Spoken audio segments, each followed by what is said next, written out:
기생충 박사가 국민 탓을 한 이유. 조국 국서의 저자로도 알려진 서민 교수가요. 오늘 국민의힘 초선 모임에서 강연에 나섰습니다.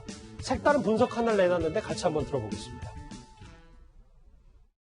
국민들은 정부 여당에 대한 지지를 거두지 않고 그리고 야당한테 야 니네가 좀 싸워봐라 하고 힘을 실어주지 않는 거죠. 저는 우리나라 정치가 좀 약간 잘못되고 있는 것 중에 하나가 국민 탓을 절대로 하지 않는 그런 언론과 정치 이런 게 좀 문제가 있는 것 같아요. 자기 편의 잘못에 대해서도 지적을 할 수 있을 때 그때 이제 국민이 민주주의의 주인이 되는 그런.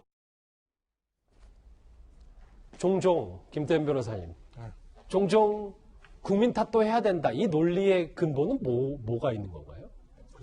근데 이제 워낙 서민 교수가 저도 개인적으로 좀 압니다만 말을 이렇게 좀 약간 비유법도 많이 쓰고 돌려서 말하는 좀 약간 독특한 화법이 있어서 딱 들었을 때는 속뜻이 뭐지라고 이제 해석을 좀 해봐야 되는 경우들이 있는데, 근데 저는 서민 교수 하고 싶은 얘기 중에 마지막 문장에 중요한 거 아니겠어요?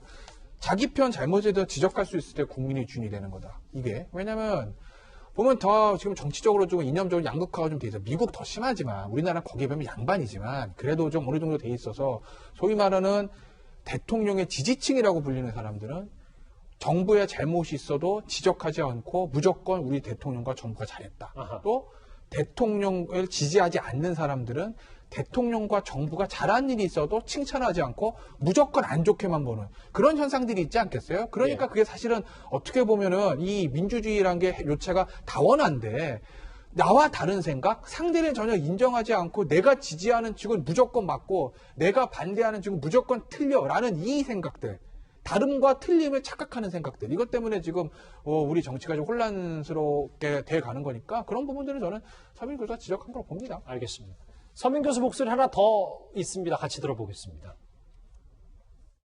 소위 말하는 최순실 파동 이런 사태가 이번 정부에서 일어났으면 어떻게 될까요? 아마 그랬으면은 그냥 월급도 안 받고 그런 일을 하다니 좋은 거 아닌가? 이런 식으로 그 사람을 영웅시하는 분위기가 만들어졌을 것이고 이 콘크리트 지지자들은 절대로 지지를 철회하지 않았을 거란 말이죠.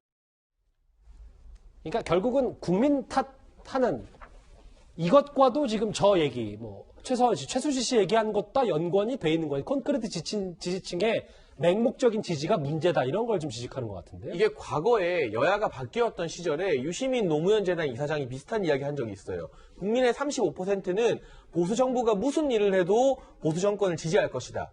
이런 식의 비판을 했었거든요. 그 비판과 지금 서민 교수의 비판이 서로 가리키는 곳은 다르지만 맹목적인 지지를 보내는 콘크리트 지지층이 깨어나야 된다. 그들을 비판하는 것입니다. 당연히 이제 서민 교수는 정치인이 아니기 때문에 지식인 차원에서는 이러한 맹목적 지지 현상에 대해서 비판을 할 수 있다고 보는 것이고요. 조국 사태나 윤미향 의원 정의연 사태, 박원순 전 시장의 사태 등에 있어서 여러 가지 문제가 불거지거나 의혹이 나올 때 여당의 이 맹목적 지지자들이 반성하거나 잘못을 인정하는 것이 아니라 오히려 그들을 더 영웅시했던 전례를 들어서 반성하지 않는다. 최순실 사태와 같은 일이 똑같이 벌어져도 비슷하게 잘못을 인정하고 반성하지 않고 오히려 희생양으로 만들 것이다. 희생한 영웅으로 만들 것이라는 취지의 발언을 한 것으로 보여지는데 어찌되었건 여야를 떠나서 우리 편의 잘못을 지적하는 태도가 민주주의의 초석이 된다는 저 말은 일리가 있는 것 같습니다. 알겠습니다. 진중권 전 교수도 그렇고 기생충 박사인 서민 교수도 그렇고 현 정권을 향한 비판의 목소리 점점 세우고 있습니다. 이 소식 여기까지입니다. 뉴스탑10 이제 마지막 주제가 기다리고 있습니다.